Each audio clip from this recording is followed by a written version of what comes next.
Hello students, class 12th के लिए flamingo book से 6 चैप्टर की स्टडी कर रहे हैं और हमारे चैप्टर का नाम है पोएट्स एंड पैनकेक्स। पैनकेक्स का मतलब होता है कॉस्मेटिक आइटम का एक ब्रांड है पैनकेक्स, और पोएट्स का मतलब तो आप जानते ही हैं कवि। तो पोएट्स एंड पैनकेक्स ये चैप्टर हम स्टडी कर रहे हैं। थोड़ा ऑथर के बारे में जान लेते हैं, लेखक के बारे में। अशोक मित्रा 1931 में इनका बर्थ हुआ। A Tamil writer recounts his years at Gemini Studios in his book My Years with Boss, which talks of influence of movies on every aspect of life in India।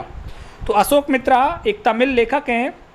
Recounts याद करते हैं his years अपने उन वर्षों को eight Gemini Studios, जो उन्होंने कुछ साल बिताए थे जेमिनी स्टूडियोज़ में जहाँ फिल्में बनती थीं। और उन्होंने जेमिनी स्टूडियो के बारे में बुक लिखी My Years with Boss, which talks, जो कि बताती है of the influence of movies, फिल्मों के प्रभाव को on every aspect of life in India, भारतीय जीवन के हर पहलू पर फिल्मों के प्रभाव के बारे में ये बुक बताती है। कौन सी? My Years with Boss. The Gemini Studios located in Chennai was set up in 1940। जो जेमिनी स्टूडियो वो स्थापित था चेन्नई में और वॉज सेट अप इन 1940, और इसको 1940 में स्थापित किया गया था। It was one of the most influential film producing organisations of India in the early days of Indian film making. It was one of the most influential film producing organisations of India. ये भारत के जो film निर्माण करने वाला संगठन था, उस संगठन में सबसे प्रभावशाली था ये Gemini Studios in the early days of Indian film making. जो शुरुआत में भारतीय जो फिल्में बनती थी, तो भारतीय फिल्मों के निर्माण करने वाले जितने भी ऑर्गेनाइजेशंस थे, उन ऑर्गेनाइजेशंस में से ये भी एक प्रमुख इन्फ्लुएंशियल प्रभावपूर्ण स्टूडियो था। इट्स फाउंडर वॉज एस बासन। इसके जो फाउंडर थे, इसको स्थापित करने वाले थे, उनका नाम था S Vasan. The duty of Ashok Mitra in Gemini studios was to cut out newspaper clippings on a wide variety of subjects and store them in the files. The duty of Ashok Mitra, जो हमारे राइटर हैं अशोक मित्रा, उनका जो काम था जेमिनी स्टूडियो में was to cut out newspapers. वो अखबारों को काटते थे, क्लिपिंग्स, छोटी छोटी क्लिपिंग्स अखबारों में से काटते थे। On a wide variety of subjects, भिन्न भिन्न विषयों पर आधारित होती थी वो क्लिपिंग्स। एंड स्टोर दैम, और उन कटे हुए क्लिपिंग्स को रख लेते थे इन अ फाइल्स, एक फाइल के अंदर। ये हमारे राइटर का काम था। Many of these had to be written out by hand. कुछ ऐसी क्लिपिंग्स होती थी जो उनको हाथ से ही लिखनी पड़ती थी, उनको वो काटते नहीं थे न्यूज़पेपर में से। Although he performed an insignificant function, he was the most well informed of all the members in the Gemini family.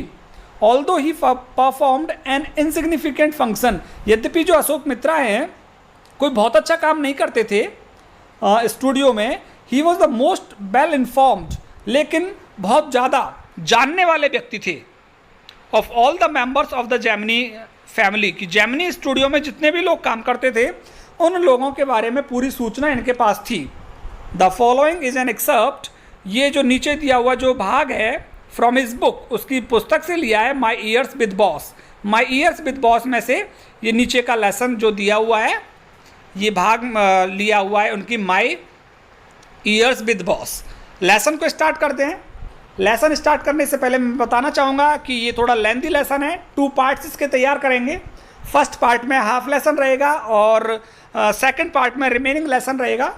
Part शुरू करें उससे पहले चाहूँगा कि आप मेरे चैनल को सब्सक्राइब करें, और सब्सक्राइब करने के साथ ही बेल आइकन जरूर हिट करें, प्रेस करें बेल आइकन, जिससे कि नई वीडियोस का नोटिफिकेशन मिले। और मैं आपको बताना चाहूँगा first 5 chapters of your book Flamingo, they are there in the playlist of my channel and all the poems are also there in the playlist, so you should subscribe and watch all the lessons or all the poems of your flamingo। चलिए start करते हैं। Pancake was the brand name of the makeup material that Gemini Studios bought in the truckloads. Pancake was the brand. Pancake एक brand था, किस चीज़ का?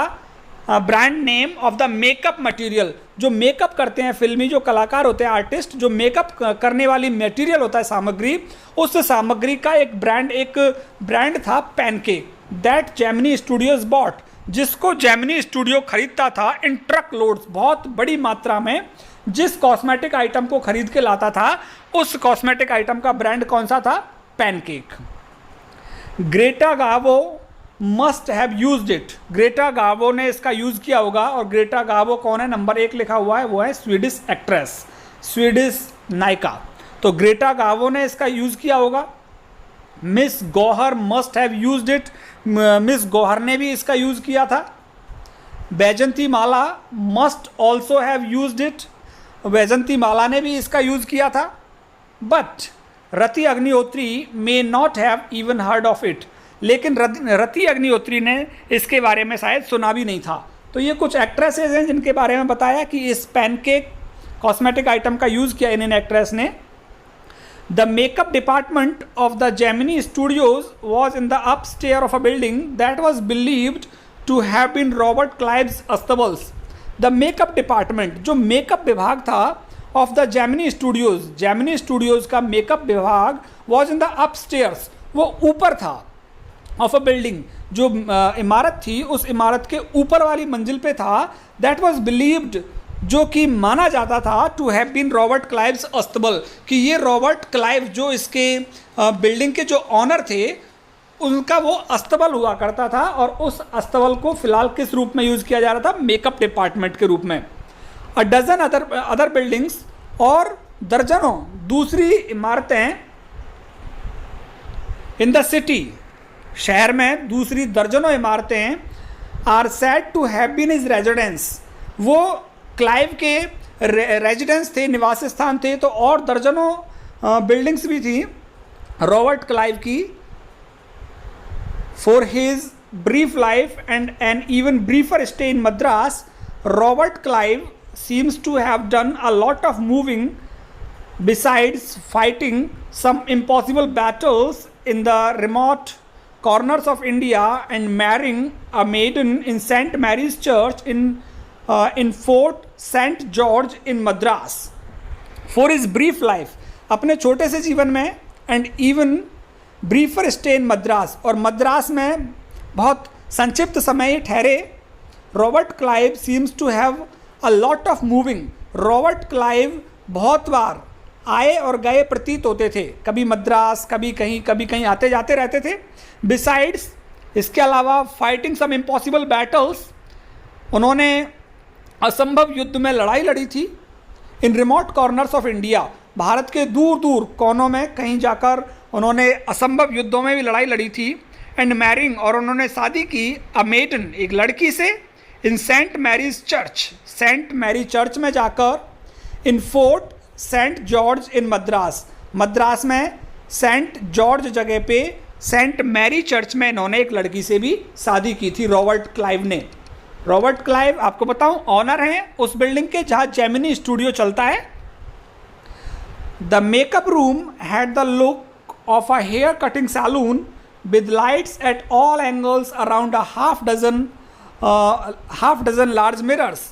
The makeup room, जो makeup room था जहाँ पे तैयार होते थे एक्टर और actress, had the look of a hair cutting saloon, उसका जो लुक था वो दिखता था एक बाल काटने वाले सैलून के जैसा। With lights at all angles, उसके हर कोने पर लाइट लगी हुई थी। Around half a dozen large mirrors, और लगभग छः बड़े बड़े शीशे भी लगे हुए थे मेकअप रूम में। दे वर ऑल इनकैंडेसेंट लाइट्स, वो सभी बहुत तेज उजाला देने वाली लाइट्स थी। सो यू कैन इमेजिन, इसलिए तुम कल्पना कर सकते हो, the fiery misery of those subjected to makeup, the fiery misery, कि कितना मिजरी, परेशानी होती होगी। फायरी मीन्स जलने वाली, क्योंकि बहुत 6 लाइटें, बहुत ज़्यादा लाइटें, हर कोने पर लाइटें थी और तेज़ उजाला करने वाली। तो आप कल्पना कर सकते हैं कि कितना दुख होता होगा ऑफ दोज, उन लोगों को, सब्जेक्टेड टू मेकअप, जिन लोगों का यहाँ इस कमरे में मेकअप किया जाता था तो उनको कितना फायरी, कितना ज़्यादा दुख होता होगा। The makeup department was first headed by a Bengali who became too big for a studio and left.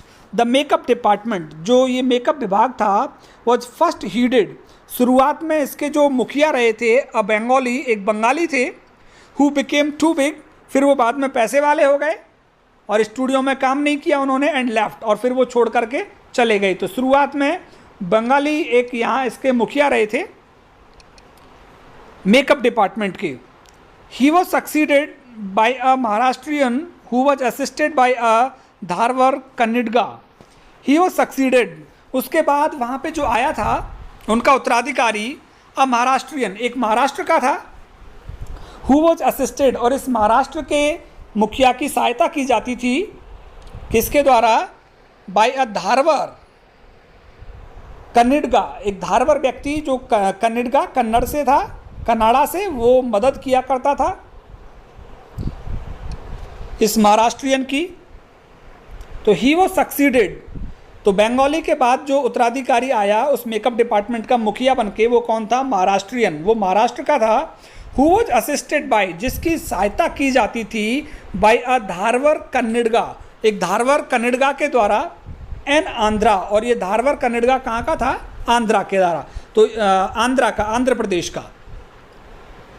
और कौन था उसकी मदद करने के लिए, मद्रास इंडियन क्रिश्चियन, और एक मद्रास का भारतीय ईसाई भी था उसकी मदद करने के लिए, महाराष्ट्रियन की मदद करने के लिए। एन एंग्लो बर्मसी, एक एंग्लो बर्मसी था, and the usual local Tamils, और कुछ स्थानीय तमिल के लोग थे जो महाराष्ट्रियन मुखिया था मेकअप डिपार्टमेंट का, उसकी मदद करने के लिए ये लोग थे। All this shows that there was a great deal of national integration long before All India Radio and Doordarshan began broadcasting programs on national integration.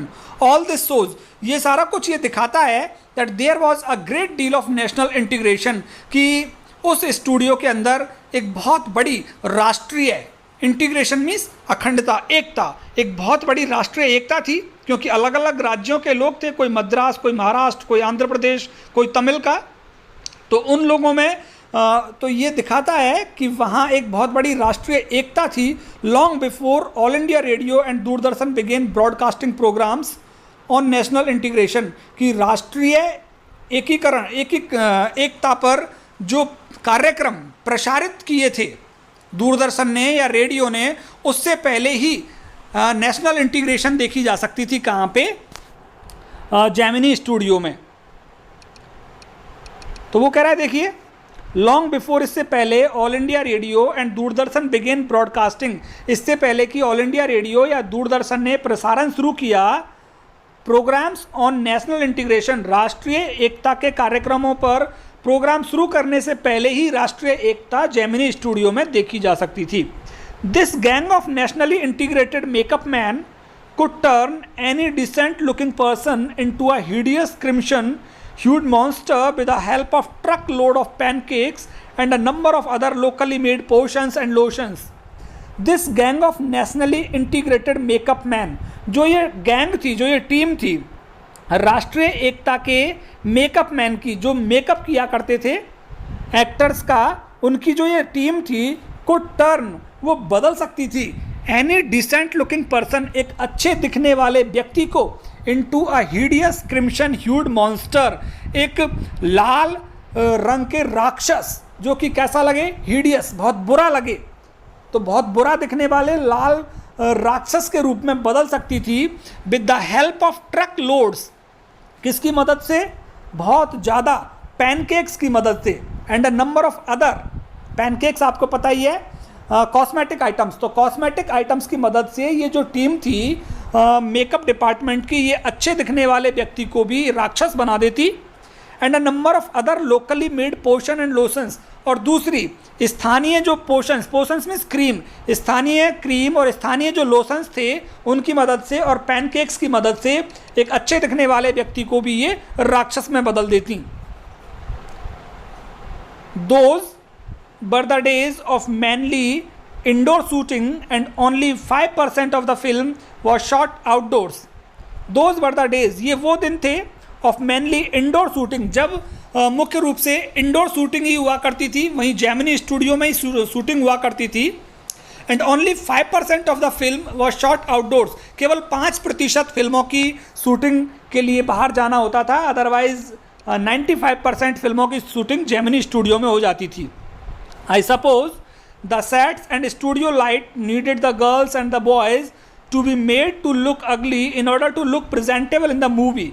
I suppose, Ashok Mitra कहते हैं कि मैं मानता हूँ, मैं कल्पना करता हूँ, the sets and studio lights की जो वो सेट है फिल्म बनाने का और जो वहाँ स्टूडियो की लाइट हैं, नीडेड, उनकी आवश्यकता होती थी, the girls and boys to be made to look ugly, जिससे कि उन लड़के लड़कियों को भद्दा दिखाया जा सके, बुरा दिखाया जा सके, in order to look presentable in the movie, जिससे कि फिल्म में वो आकर्षक लग सकें, प्रेजेंटेबल लग सकें, अच्छे लग सकें. तो वो कह रहा है अशोक मित्रा कि मैं ऐसा मानता हूँ कि वहाँ स्टूडियो में जो लाइट थी उनकी आवश्यकता इसलिए थी जिससे कि वास्तविकता में तो वो लड़के लड़कियाँ बहुत भद्दे दिखते थे, लेकिन मूवी में उनको आकर्षक दिखाया जा सके, इसलिए इतनी ज़्यादा लाइट और इतना ज़्यादा कॉस्मेटिक आइटम यूज़ किया जाता था.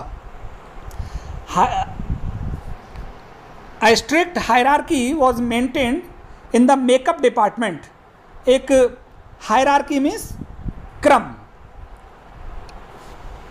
A strict hierarchy was maintained in the makeup department. उस मेकअप विभाग में एक हायरार्की रखी गई थी. मेंटेन मीन्स बनाए रखी थी, एक क्रम बना के रखा हुआ था.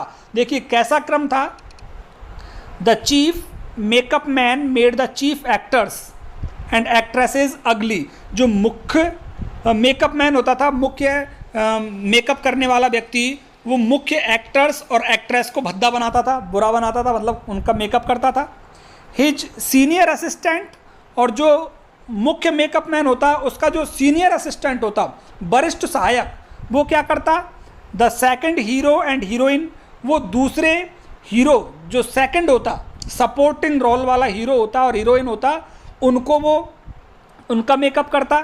The junior assistant the main comedian, और जो मुख्य मेकअप वाला व्यक्ति होता है उसका जो जूनियर, जिसको हम कहें कनिष्ठ सहायक, कनिष्ठ सहायक क्या करता, जो मुख्य हास्य कलाकार होते वो उनका मेकअप करता. एंड सो फोर्थ, और इस तरह इसी क्रम में आगे जाते. तो वहाँ क्या है, हायरार्की थी. तो मेन जो चीफ मेकअप मैन होता वो मुख्य एक्टर एक्ट्रेस का, फिर सीनियर असिस्टेंट दूसरे नंबर वाले हीरो का, जूनियर असिस्टेंट कॉमेडियंस का, इस तरह से मेकअप करते थे वहाँ पे. The players who played the crowd but the responsibility of the office boy, और वो प्लेयर्स, वो हीरो और heroine who played the role, who played the crowd, जो भीड़ की भूमिका अदा करते थे, but the responsibility of the office boy, उनके मेकअप की जिम्मेदारी ऑफिस बॉय पर होती थी. Even the makeup department of the Gemini studio had an office boy. यहाँ तक जो मेकअप डिपार्टमेंट था जेमिनी स्टूडियो का, उसमें एक ऑफिस बॉय भी था, मतलब हेल्पर के जैसा. On the days when there was a crowd shooting, उस दिन जब भीड़ की शूटिंग होती थी, यू कुड सी हिम, तुम उस ऑफिस बॉय को देख सकते थे, मिक्सिंग हिज पेंट, वो रंगों को मिलाता. रंगों से मतलब यहाँ पे क्रीम, कॉस्मेटिक आइटम्स को वो मिलाता इन अ जाइंट बेसल, एक बड़े से पात्र में, एंड स्लैपिंग इट, और इसको थपथपाता था. ऑन द क्राउड प्लेयर्स, जो भीड़ वाले जो पात्र होते थे, जो भीड़ का रोल अदा करते थे, उनके चेहरे पर स्लैपिंग, उनके चेहरे पर थपथपा देता था सारे पेंट, सारी क्रीम, सब कुछ को. The idea was to close every pore on the surface of the face in the process of applying makeup, और इसके पीछे ये विचार होता था टू क्लोज, बंद करने का, every pore in the surface of the face, चेहरे पर जो भी पोर, जो भी छिद्र, छोटा सा होल हो, उसको बिल्कुल बंद कर दिया जाए. इन the process of applying makeup, कि जब कॉस्मेटिक आइटम लगाए जाएं तो उस प्रक्रिया के दौरान जो भी चेहरे पर छोटे मोटे छिद्र हो रहे हों, वो सारे के सारे छिद्र बंद हो जाएं. He wasn't an exactly a boy, वो एक, जो ऑफिस बॉय की मैं बात कर रहा हूँ, वो कोई एक लड़का नहीं था. He was in his early 40s, वो अपने 40 साल की उम्र का था, शुरुआती 40 साल की उम्र का। Having entered the studios years ago, कुछ साल पहले ही वो स्टूडियो में आया था। In the hope of becoming a star actor, इस उम्मीद में कि वो भी एक नायक बनेगा और अ टॉप स्क्रीन राइटर या फिर एक कहानी लेखक बनेगा, डायरेक्टर या निर्देशक बन जाएगा, और लिरिक्स राइटर या फिर गाने लिखने वाला बन जाएगा। तो वो इस उम्मीद में आया था कि वो इनमें से कोई एक बन जाएगा। He was a bit of a poet, क्योंकि वो थोड़ा बहुत क्या था, एक पोइट था, एक छोटा मोटा कवि था ये जो ऑफिस बॉय था। In those days I worked in a cubicle 2 whole sides of which were French windows। उन दिनों आई वर्कड, मैं काम करता था। अशोक मित्रा अपनी बात बता रहे हैं कि जेमिनी स्टूडियो में उन दिनों मैं काम करता था क्यूबिकल, एक शंकुनुमा कमरे में 2 whole sides, जिनके उस कमरे के 2 तरफ फ्रेंच विंडोज़ थी, फ्रेंच खिड़कियाँ थी, 2 होल्स थे बड़े बड़े। तो वहाँ पे 2 whole sides of which were French windows, जहाँ 2 बड़ी बड़ी फ्रेंच खिड़कियाँ थीं उस कमरे में। I did not know at that time they were called French Windows, उन दिनों मैं नहीं जानता था कि उनको फ्रेंच विंडो कहते थे। Seeing me sitting at my desk tearing up news paper day in and day out, most people thought I was doing. Seeing me sitting, मुझे बैठे देख करके, एट माई डेस्क, मेरी डेस्क पर, टीयरिंग अप न्यूज़पेपर, जो मैं अखबारों की कटिंग करता था, day in and day out, पूरे दिन भर। मोस्ट पीपल थॉट, अधिकांशतः लोग सोचते थे, I was doing next to nothing, कि मैं कुछ भी नहीं कर रहा था वहाँ उस स्टूडियो में, मेरे पास कुछ भी काम नहीं था। अधिकांशतः लोग ये सोचते थे। It is likely that the boss thought likewise too, ये भी हो सकता है कि हमारा जो बॉस था जेमिनी स्टूडियो का, वो भी मेरे बारे में यही सोचता हो, क्योंकि हमने इंट्रोडक्शन में देखा था कि उनके पास क्लिपिंग्स, न्यूज़पेपर में से क्लिपिंग्स काटने का काम था। So anyone who felt I should be given some occupation would वाज into my cubicle and deliver an extended lecture. सो इसीलिए जो हर कोई देखता था कि उनको लगता था कि ये कोई काम नहीं करता है। सो एनीवन हु फेल्ट, हर कोई व्यक्ति जिसे ये महसूस होता था, I should be given some occupation, कि मुझे कोई काम दिया जाना चाहिए, वुड बाज, वो आकर अंदर आ जाता, वार्ज इनटू मीन्स प्रवेश करता, इनटू माय क्यूबिकल, मेरे कमरे में, and deliver an extended lecture, और एक बहुत बड़ा विस्तृत भाषण, विस्तृत व्याख्यान मुझे दे करके वो चला जाता था। The boy in the makeup department had decided I should be enlightened on how great literary talent was being allowed to go waste in a department fit only for barbers and perverts. The boy in the makeup department, और जो वो office boy था makeup विभाग का, had decided, उसने ये निश्चय किया था, I should be enlightened, कि मुझे ज्ञान दिया जाना चाहिए। वो अशोक मित्रा को ज्ञान देना चाहता था on how great literary talent was being allowed to go waste, कि किस तरह से उसकी जो साहित्यिक प्रतिभा थी वो बर्बाद हो रही थी। वो लड़का ये सोच रहा है कि मेरे पास साहित्यिक प्रतिभा है, पोएट हूँ मैं, तो वो ये दिखाना चाहता था हमारे अशोक मित्रा को, एनलाइटेंड, वो ये ज्ञान देना चाहता था कि उसकी जो लिटरेरी टैलेंट है, उस ऑफिस बॉय की जो साहित्यिक प्रतिभा है, was being allowed to go waste, वो बर्बाद हो रही थी इन अ डिपार्टमेंट, एक ऐसे विभाग में, फिट ओनली फॉर बावर्स, जो कि नाइयों के लिए ठीक था वो विभाग, एंड पर्वर्ट्स, या फिर बदमाश लोगों के लिए जो विभाग था।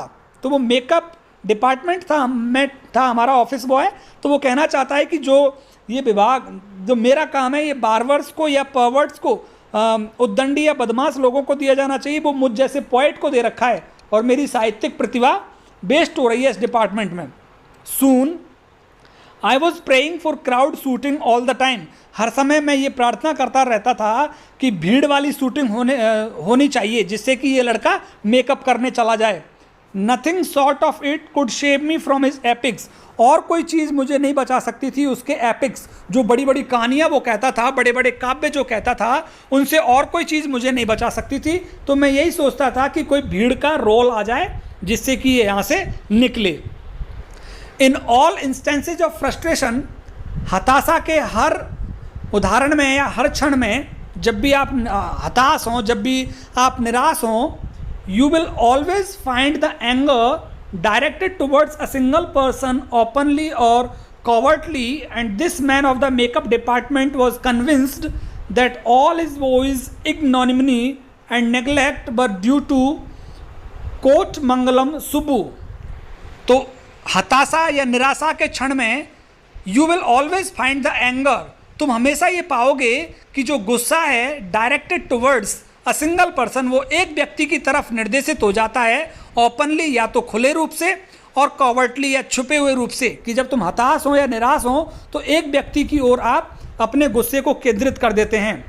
And this man of the makeup department, और ये जो वो व्यक्ति था ऑफिस बॉय मेकअप विभाग का, वॉज कन्विंस्ड, वो संतुष्ट था, वो सुनिश्चित था दैट ऑल इज वॉइस, कि उसके सारे दुख, इग्नोमिनी उसकी सारी बेइज्जती एंड नेग्लेक्ट और उसकी जो ये उपेक्षा हो रही थी यहाँ पे, बट ड्यू टू कोट मंगलम सिब्बू, ये सारी की सारी बेइज्जती, सारी की सारी उपेक्षा ये सुब्बू की वजह से थी। उसको ऐसा लगता था, तो वो सुब्बू से बड़ा गुस्सा करता था ये office boy.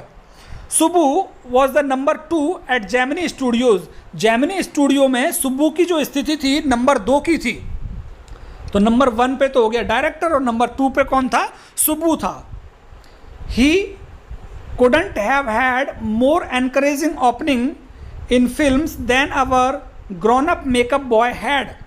He couldn't have had, Subbu की जो फिल्म्स में जो शुरुआत थी, ओपनिंग इन फिल्म्स, फिल्मों में जो शुरुआत थी सुब्बू की, वो उतनी एनकरेजिंग नहीं थी, उतनी उत्साहवर्धक नहीं थी than our grown up makeup boy had, जितनी कि हमारे इस ऑफिस जो मेकअप बॉय था इसकी जो अच्छी शुरुआत हुई थी, उतनी अच्छी शुरुआत हमारे सुब्बू की नहीं हुई थी स्टूडियो में।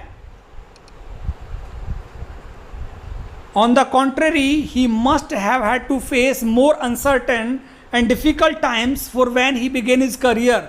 ऑन द कॉन्ट्ररी, इसके विपरीत, इस लड़के की जो ऑफिस बॉय था इसकी शुरुआत बहुत अच्छी हुई, उसके विपरीत ही मस्ट हैव हैड, सुब्बू ने सामना किया था मोर अनसर्टन एंड डिफ़िकल्ट टाइम्स, बहुत कठिन समय का और बहुत ही अनिश्चित समय का सामना किया when he began his career, जब सुब्बू ने अपना करियर शुरू किया। There were no firmly established film producing companies और स्टूडियोज़, उस समय कोई बहुत अच्छे स्टूडियोज़ या फिल्म बनाने वाली कंपनियां स्थापित नहीं थी उन दिनों जब सुब्बू काम करने लगा था। Even in the matter of education, और जहाँ तक शिक्षा के मामले की बात करें, स्पेशली फॉर्मल एजुकेशन, और विशेष रूप से औपचारिक शिक्षा जो स्कूल और कॉलेज में मिलती है, Subbu could not have had an appreciable lead over our boy, तो शुभू हमारे उस लड़के से ज़्यादा अच्छा नहीं था। ओवर आवर बॉय जो हमारा ऑफिस बॉय था डिपार्टमेंट का, मेकअप डिपार्टमेंट का, उसकी जो फॉर्मल एजुकेशन थी वो ज़्यादा अच्छी थी, उतनी अच्छी फॉर्मल एजुकेशन शुभू की नहीं थी। But by virtue of being born a ब्राह्मण, अ वर्च्यू इंडीड, लेकिन सौभाग्य से उसका जन्म हुआ था एक ब्राह्मण परिवार में, शुभू का जन्म, अ वर्च्यू, और ये बहुत ही अपने आप में बहुत बड़ी बात है, इंडीड वास्तव में ही बहुत बड़ी बात है। He must have had exposure to more affluent situations, उसने सामना किया होगा, he must have had exposure में सामना किया होगा, एफ्लुएंट, एफ्लुएंट मीन्स अच्छी, और सिचुएशंस मीन्स परिस्थिति, उसने अच्छी परिस्थिति और अच्छे सिचुएशंस और एंड पीपल, अच्छी स्थिति और अच्छे लोगों का सामना किया होगा, क्योंकि सुब्बू ब्राह्मण परिवार से था। ही हैड द एबिलिटी, उसके अंदर योग्यता थी, टू लुक चीयरफुल, कि वो प्रसन्न दिखाई देता था हमेशा Subbu. At all times, even after having had a hand in a flop film, हर समय वो खुश दिखता था। एट ऑल टाइम्स, इवन, यहाँ तक कि after having had a hand in a flop film, चाहे उसकी असफल फिल्म में कोई हाथ रहा हो या भूमिका रही हो, लेकिन फिर भी फिल्म असफल होने के बावजूद भी वो हमेशा खुश दिखने वाला व्यक्ति था। ही always had work for somebody, वो हमेशा किसी ना किसी को कोई काम देता रहता था। He could never do some things on his own, वो खुद कुछ नहीं करता था। But his sense of loyalty made him identify himself with his principal completely and turn his entire creativity to his principles advantage.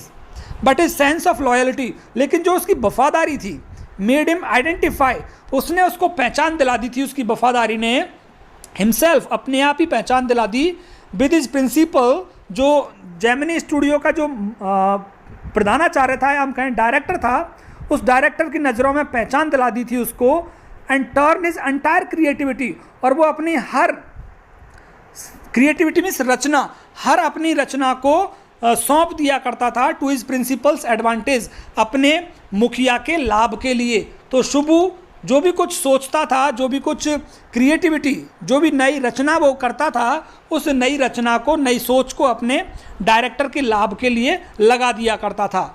He was a tailor made for his films, tailor made means fit for, कि वो उपयुक्त था, appropriate था for films, फिल्मों के लिए शिबू जो सबसे उपयुक्त था। Here was a man who could be inspired when commanded, ये वो व्यक्ति था जो प्रेरित हो सकता था व्हेन कमांडेड, जब उसको आदेश दिया जाए तो वो कार्य करने के लिए प्रेरित हो जाता था।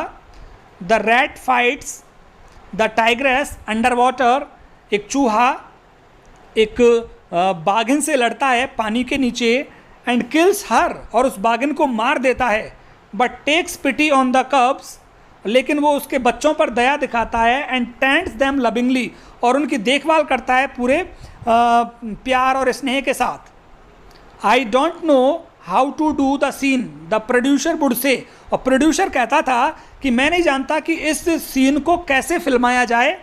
And Shubhu would come out with 4 ways of the rat pouring affection on it's victims of springs, जब शुभू क्या करता था, 4 तरीके लेके आता था, 4 ways of the rat pouring affection, जिसमें वो चूहा स्नेह और प्यार उंडेल रहा होता, on it's victims of springs, जिसका उसने शिकार किया है उसके बच्चों के ऊपर।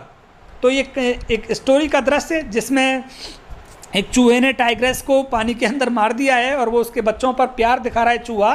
तो प्रोड्यूसर कहता था कि इस सीन को नहीं फिल्माया जा सकता, तो हमारा जो शुभू है वो 4 तरीके लेके आता, ऑफ रैट पोरिंग अफेक्शन, जहाँ पे वो चूहा उंडेल रहा होता पूरा प्रेम और स्नेह, ऑन इट्स विक्टिम्स, जिसका उसने शिकार किया है उसके ऑफस्प्रिंग, बच्चों के ऊपर। Good, but I am not sure it is effective enough, the producer would से, प्रोड्यूसर फिर कह देता था कि अच्छा है जो तुमने बताया, लेकिन मैं निश्चित नहीं हूँ कि ये इतना प्रभावी हो सकता है। And in a minute Shubhu would come out with 14 more alternatives, और फिर 1 मिनट बाद ही शुभू फिर 14 अन्य विकल्प लेकर आता उसी सीन को दर्शाने के लिए। Film making must have been and was,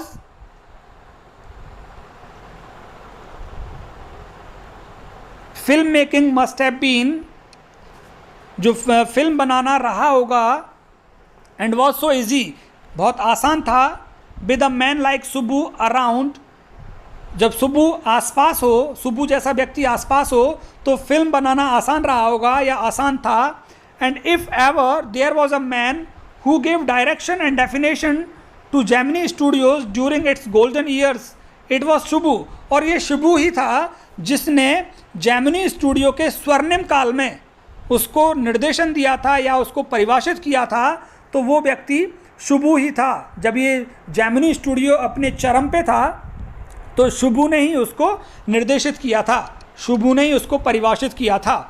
तो शुभू जैसा व्यक्ति हो तो फिल्म बनाना आसान रहा होगा। Subbu had a separate identity as a poet, Subbu की एक अलग से पहचान थी, वो एक कवि था।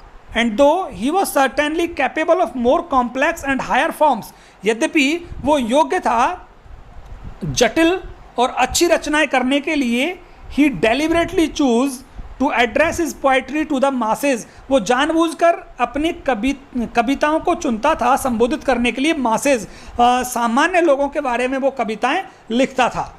यद्यपि वो ज़्यादा अच्छी कविताएं लिख सकता था, लेकिन जानबूझ करके वो सामान्य लोग, मासेज मीन्स कॉमन पीपल के बारे में लिखता था। His success in films overshadowed and dwarfed his literary achievements, उसकी सफलता जो फिल्मों में उसको मिली उसने ओवरशैडोड कम कर दिया, एंड ड्वार्फ्ड और बौना कर दिया हिज लिटरेरी अचीवमेंट्स, उसकी साहित्यिक उपलब्धियों को, और शो हिज क्रिटिक्स फेल्ट, और उसके समालोचकों को भी ऐसा ही लगा, उसके आलोचकों को भी ऐसा ही लगा कि फिल्मों में इसको ज़्यादा सफलता मिली है, इसलिए जो साहित्यिक उपलब्धियां हैं उसको इसने साहित्यिक उपलब्धियों को कम कर दिया है उसकी फिल्मी सफलता ने।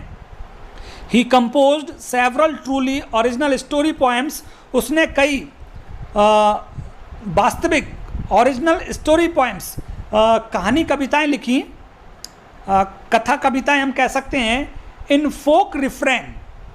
फोक मीन्स सामान्य और रिफ्रेन मीन्स, रिफ्रेन होता है एक लाइन को दोबारा से रिपीट कर देते हैं कविता में, तो in folk refrain and diction, सामान्य शब्दों में, and also wrote a sprawling novel, और उसने एक अस्त व्यस्त सा एक उपन्यास भी लिखा, Thillana Mohanambal, with dozens of every deftly etched character, जिसके अंदर, जिस उपन्यास में दर्जनों चतुराई से, एच्ड मीन्स बनाए गए पात्र थे, तो चतुराई से बनाए हुए पात्र थे, दर्जनों पात्र, थिलाना मोहनम्बल, ये इसने उपन्यास लिखा और पोएम्स भी लिखी जिसमें उसने सामान्य डिक्शन, सामान्य शब्दों का प्रयोग किया।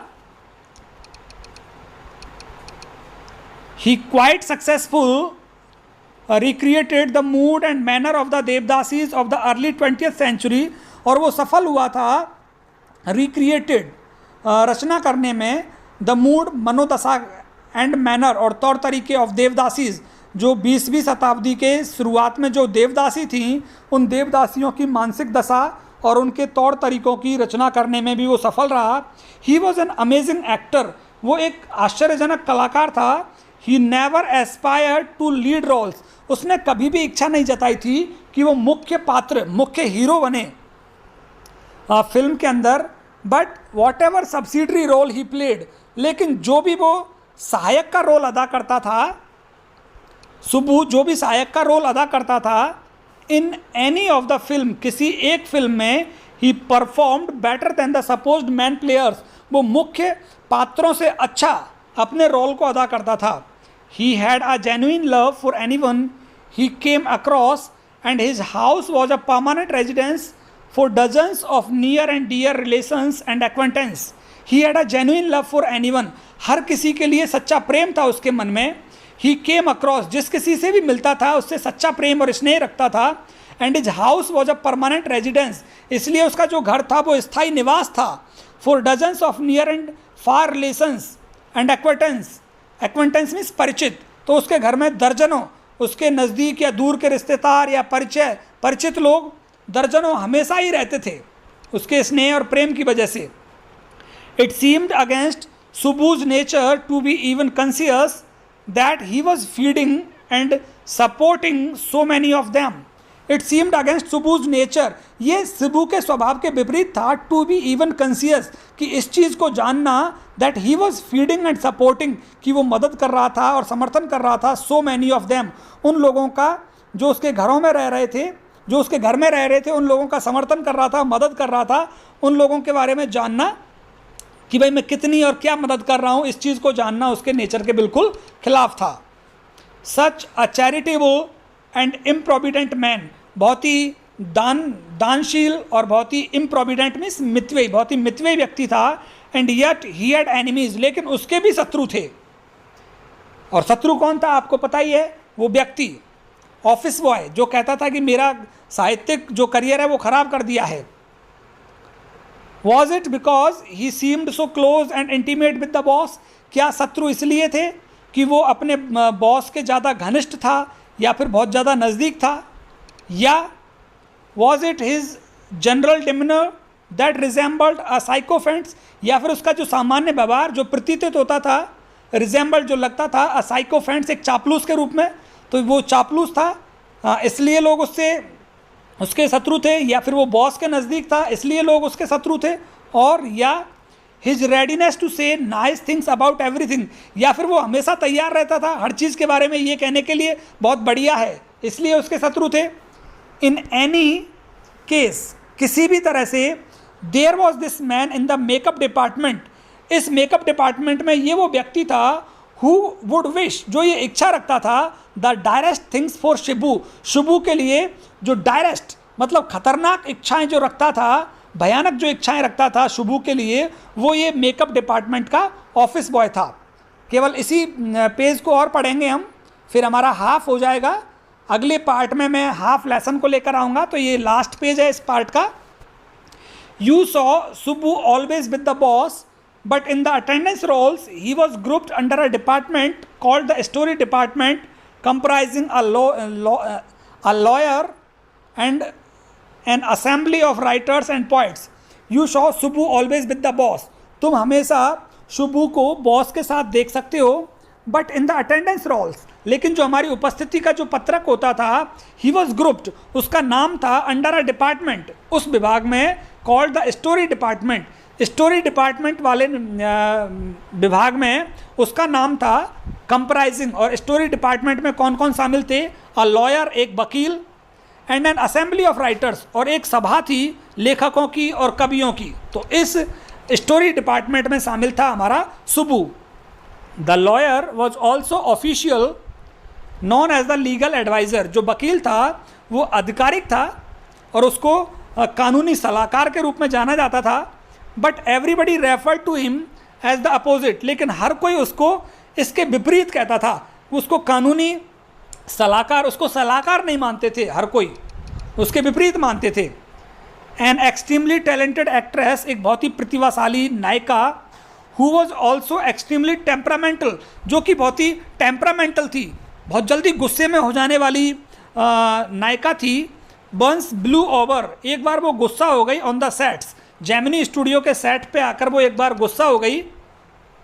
वाइल एवरीवन स्टूड स्टन, जब हर कोई आश्चर्यचकित खड़ा हो गया, the lawyer quietly switched on the recording equipment, तो वकील ने क्या किया, चालू कर दी रिकॉर्डिंग इक्विपमेंट, जो रिकॉर्ड करने वाला यंत्र होता है, उसकी रिकॉर्डिंग उसने स्टार्ट कर दी।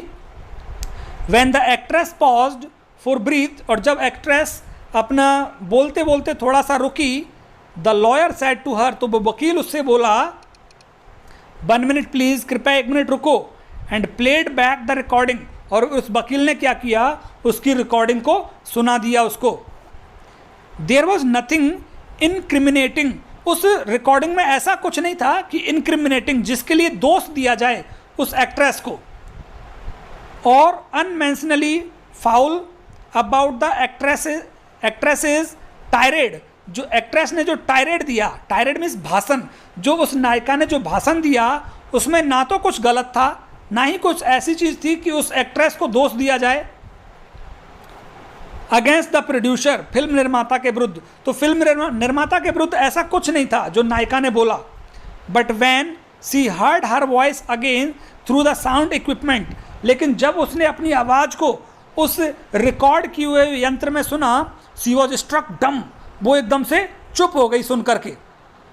अ girl from the countryside, एक गांव की लड़की,